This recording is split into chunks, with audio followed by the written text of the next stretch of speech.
My name is Ayya Khema, and I'm a Theravadan Buddhist nun. I was born in 1923 in Berlin, in Germany, and I'm Jewish. So when Hitler came to power, I was 10 years old, and I went through some of the misery that was inherent in being a Jew in Germany in those years. And in 1938, I was sent out with a children's transport to Glasgow, Scotland, and taken in by a Jewish family there. I went to school in Glasgow. And my parents escaped to China, to Shanghai. So when the war in Europe started, my father sent a ticket for me, and I went on a Japanese freighter from Liverpool, to Shanghai, which was a journey of about 6 weeks under war conditions, and quite frightening to a young girl. In China, I was reunited with my parents, and everything went fine until 1943, when the Japanese put us in a civilian prisoner of war camp. There were 18,000 Jews in that camp, and my father did not survive. He died there. And then we were sort of liberated by the Americans, and I never forget the day when the GIs came to the camp with the Hershey bars in their pockets, and we were very glad of it too. And we were taken on converted troop transport to America, but that took years because there were 18,000 of us. So I didn't come to America until 1949, 4 years after the end of the war. And there was no way to get out of the camp except it was open then. We were no longer confined, but we had to stay there. There was no other place to go. And I became an American citizen, which was a great day in my life because we had become stateless. We had no nationality when Hitler came to power. And then I was married. I had 2 children, and we went to Australia to live on a farm.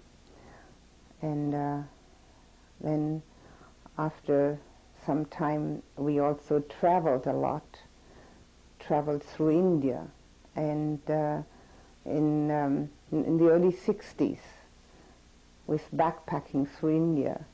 And of course in those days we didn't have much competition of other Westerners. We were pretty much on our own, and we had the small boy with us.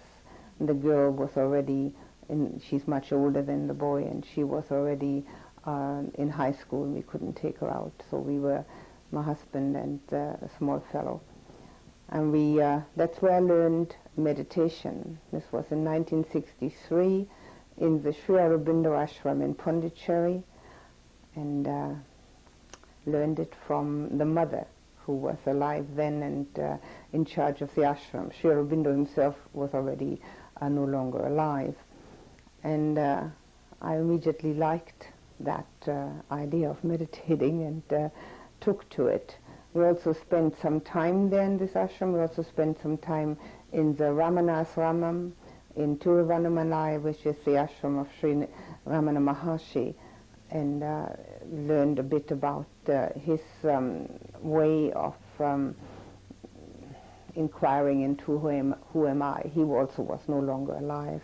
We traveled through India a great deal, and I became interested in studying Hinduism. I was 39 when I started meditating, and of course in the beginning it was hit or miss, because well, not only did I have the children and a husband, but we also had a 200-acre farm on which we grew all our own food, biologically of course, and we raised Shetland ponies. And so it was a lot of work, and meditation sometimes fell by the wayside. And this went on for about 10 years. And after 10 years, I got into contact with Buddhism for the first time. It came about through an English monk who came to Australia to visit some friends of ours on a farm, who invited us to come and meet him. They didn't have any idea at all who he was, nor did they know what he was teaching, but it sounded interesting. So we went, and he was a Theravadan monk. He taught the Buddhist teachings, and the first thing he said were the 5 precepts. And that immediately took my attention, and I thought it was something simple and straightforward which I could practice. It wasn't complicated, it didn't have any things that you needed to study, it just needed doing. And since I'm a very practical and pragmatic person, it attracted me immediately.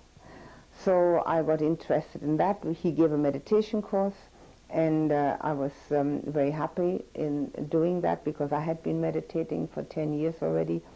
And I got very much interested in the Buddhist teaching, and then I came also to America to study with some teachers here. I went to Thailand. I spent a rains retreat in a forest monastery in Thailand, in one of the disciples of Thanachan Mahaboa's monastery, and I also went to Sri Lanka. Well, by that time my daughter was married, and she married quite young, and she is now 42, and she has been married for over 20 years, about I think 22 years she's been married. So there was, and she's married and lives in San Diego. So she was sort of out of the picture, and the boy was at university. He went to Queensland University. He studied electrical engineering and computers, and he's a computer programmer. And so the children were sort of out of the way, more or less, although I'm sure they didn't appreciate my gallivanting around the world, doing something they were not in the slightest bit interested in, but it wasn't really to their detriment, I don't think. My husband didn't like the idea at all. He felt rejected and neglected, and also when I started teaching, he didn't like that idea at all and thought that he would be better off elsewhere without me, which made it very easy for me to become a nun because I didn't have to worry about his approval. He didn't approve anyway. I thought I could combine both. I could combine the spiritual path with family life. I didn't have any interest in stopping family life. I thought it was compatible. And there are occasions and there are people where that is possible. But in this case, in our case, it wasn't, because I was, first of all, I think I was too committed. And secondly, the idea of me being a teacher didn't sit very well with him. We are an older generation, and in our generation, women didn't do these things very much. I think his idea was still that it was the male that goes out and does everything, and the woman sits at home and approves of these things. And I think that's what it was. He never mentioned it. But I believe that this was it.